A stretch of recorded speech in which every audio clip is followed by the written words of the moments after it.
Welcome back to the channel, guys. If you haven't done so, hit the notification bell, thumbs up, and subscribe to the channel. All right, let's get to a quick video. Have the two beasts back here, the 3 series, the E90, and then the 5 series, the E39. This one's a manual and that one's an automatic.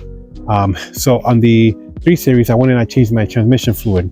Now, a lot of the old cars, for the most part, they all had a dipstick to check your transmission fluid, and you can see if it was low or if it was dirty and that kind of stuff. But the new ones don't have that. They say it's a lifetime fluid, you never have to change it, which, you know, I don't know how that really works, but I'm more skeptical about that, so I just went and changed it anyways.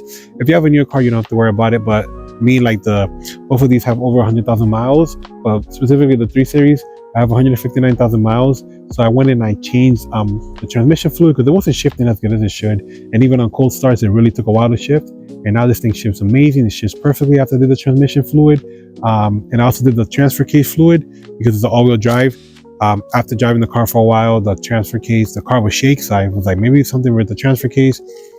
I did the fluid first because it's the easiest thing. And what do you know? The car runs perfect now at all angles. It rides just great.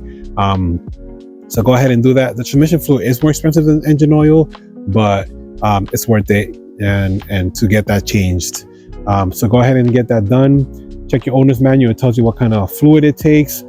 Check a website wherever you're going to order from. Put the car make, year, and model, and they'll tell you what fluid you need. So get those changed because you don't know if the fluid's low or the previous owner beat on the car. Again, if the car is if it has low miles, you don't have to worry about it, but this one has over 100,000 miles. So I went and I did that anyways, just to be on the safe side. And it rides much better. I don't regret it. So go ahead and get that changed. And soon, the only thing I have to do is the rear differential fluid, which I haven't done yet. So I'll do that soon in the future.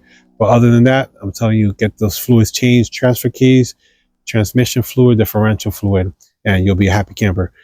So if you have any questions, put it down below. Any comments, anything that I can answer, I'll try my best.